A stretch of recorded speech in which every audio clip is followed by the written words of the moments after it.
Alright everybody, I wanted to just do a quick video about some sort of gas mask survival tips that a lot of people might not have considered who want to get a gas mask as a sort of survival tool. So these are just some basic things that you should sort of really think about if you're getting a gas mask. Number one, that obviously you need to make sure if you're using a mask for survival purposes, the mask fits you properly and sort of you've trained taking it on and putting it off sort of thing, because obviously if you're not trained to put the mask on properly and you leave a gap, it won't work as a mask.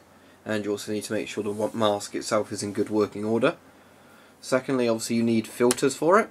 You could have some filter on it as a training filter, but you need spare sealed filters in case of a chemical attack or whatever, so you could actually, be prepared for it and you have working filters, because filters do have expiry dates and some filters work better than others and things like that. So obviously you need to make sure you've got enough filters for however long you'd need filters for. You can't simply sort of have one filter and it will last indefinitely. Third thing is you have to make sure you actually have the mask to hand. It's no good sort of having the mask on a shelf somewhere and then you needing the mask and not having it. If you're sort of taking the mask out with you, then you need to be able to carry the mask with you and things like that. Or if you've got it at home, you need somewhere you can get it quickly. You can't put it in a cupboard somewhere, not know where it is. It sits there gathering dust, a bit like the lenses on this one. And then sort of all of a sudden you need the mask and you don't have it. So there's that.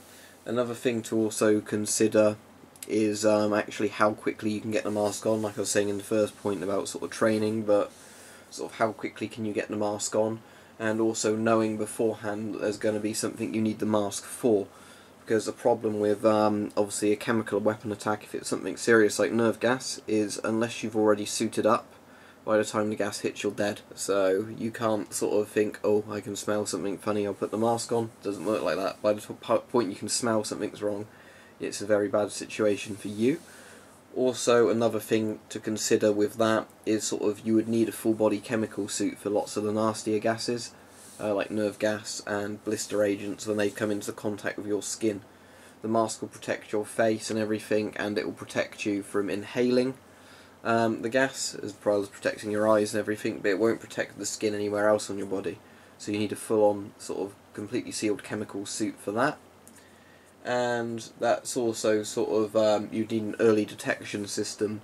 So like I was saying about sort of the filters expire, and that you need to be suited up and everything ready, you need to know beforehand that there's gas, because you won't be able to smell it, so you need some way of knowing. With the more serious gases, I think your survival odds are very bad, even if you knew everything about it. It's a bit like if you're too close to somewhere and nuke's going to be dropped, unless you're out the area before it's dropped, you're pretty screwed, regardless of how well you've sort of bunkered your house down.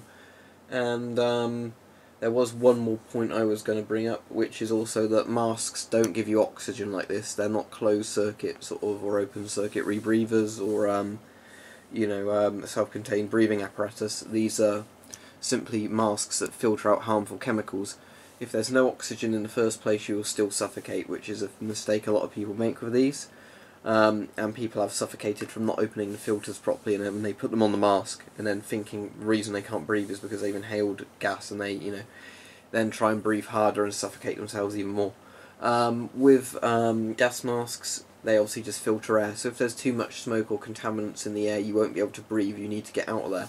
A gas mask is designed so you basically escape from the situation you're in, with the mask protecting your face and lungs as you do it. It's not designed to be worn for extended periods. And last thing is really that if you have been exposed to something of the mask, you need to change to a new filter, and you need to decontaminate the mask when you take it off. It's not a good idea to take the mask off, put it down somewhere where you're going to be staying, and then it having some sort of horrid chemical on the mask, because that could come into contact with you and harm you later on. So that's just some quick points really that people need to consider if they're getting a gas mask for survival uses, because they're not just really as straightforward as having it somewhere, putting it on and that's it. There's a bit more to them than that.